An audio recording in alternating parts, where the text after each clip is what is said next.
So remember I had talked earlier about the metabolism. So what is it that for a woman, like an average woman, how many calories a day should we be consuming? And if we're an average man, how many calories a day should we be consuming? Okay, so let's talk about a typical female between age 31 to 50 who leads a sedentary lifestyle should typically be consuming about approximately 1,800 calories per day to maintain her weight, not lose weight. And then when you're talking about someone who leads an active lifestyle, so a female between age 31 to 50 who leads a fairly active lifestyle can eat as much as 2,000 calories per day. And then for that female between the same age range, 31 to 50, who is very active, can eat as much as 2,200 to 2,400 calories, depending on the person's level of activity. Yes. So that's for female. Yes. So the typical male who is between age 31 to 50, who leads a sedentary lifestyle, can eat as much as 2,200 to 2,500 calories per day. However, if the person is fairly active, they can do as much as 2,600 to 2,800 per day. And if they are very, very, very active, there are different levels of activity. We have those who do the light jogging and light running for 15 minutes. We also have a typical bricklayer who's typically lifting weights and bricks throughout the whole day. They can eat as much as 2,800 to 3,000 and above, depending on the person's level of activity. So that's where metabolism comes in. Exactly. It's very important to actually know the calorie content of every single thing that you eat. Thank you so very much. I just want you to tell us one last thing. Give us some simple tips. You've told us all of these things now. What are some of the few nuggets? Give us just like 4 nuggets of things that we can keep in the back of our minds and say, okay, Dam said this. To help me with eating healthy. Okay. We talked about emotional eating earlier on. Some people, when they're overly happy, they tend to overeat. Some people, when they're depressed, they tend to overeat. So it's very important for you as an individual to identify your food triggers.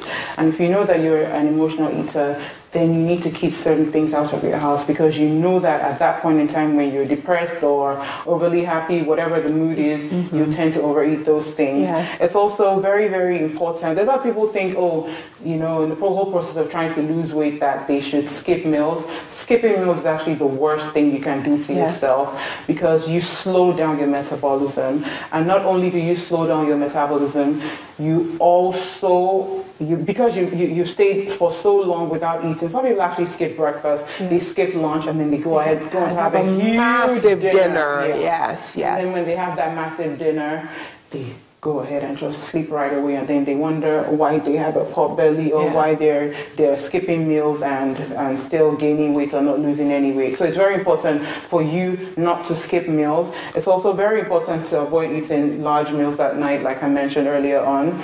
And most importantly, I would say boredom is a major cause of overeating, and overeating junk food as well. So if you know that you're one of those that inactivity or being idle will cause you to just eat junk, then find something to do. Find a hobby. There must be something that you enjoy doing. Some people like swimming. Some people like gardening. Some people like reading, playing Scrabble, whatever it is. Just find a hobby to keep yourself distracted from eating junk. And if you must eat when you're feeling stressed or bored, then keep things like this around you. So when you're bored, you grab an orange, you grab an apple, as opposed to just grabbing that random bar of chocolate or junk. Yes, that's my advice. Dams, this has been wonderful. Thank you so much. And of course, I'm going to add that to all of this, we have to focus also on fitness. So remember I said the 2 pillars of a healthy lifestyle are healthy eating and physical activity. That's a topic for another day. But Dams, thank you so very much for being here. It's been a pleasure. We will bring you back, because there's so much we can talk about with nutrition. Thank you for joining us today. Thank you so much. I really appreciate it. Thank you so much. Wow, that was so much fun. I learned so much from what she was teaching us about how to build healthy eating habits. So please don't go away though. She said a lot that we need to remember. So we're going to take a short break. When we come back, I'll recap the important things that she talked about.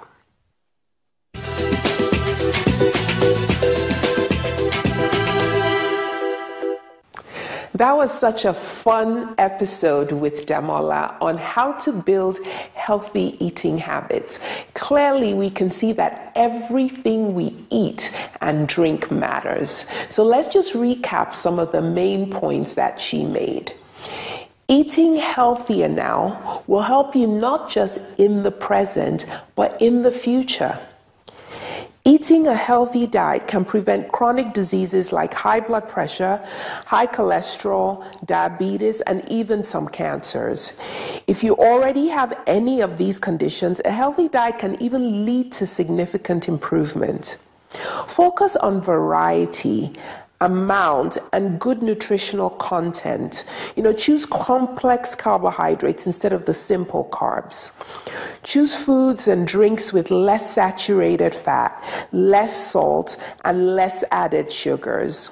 Start with small changes to build healthier eating styles. A healthy lifestyle will make all the difference to your health and well-being and includes healthy eating, exercising regularly, maintaining a healthy weight. If you smoke, stop smoking. Limit your alcohol intake and manage your stress. Thank you for joining us today on the Health Zone. This is Dr. Toju reminding you to stay healthy.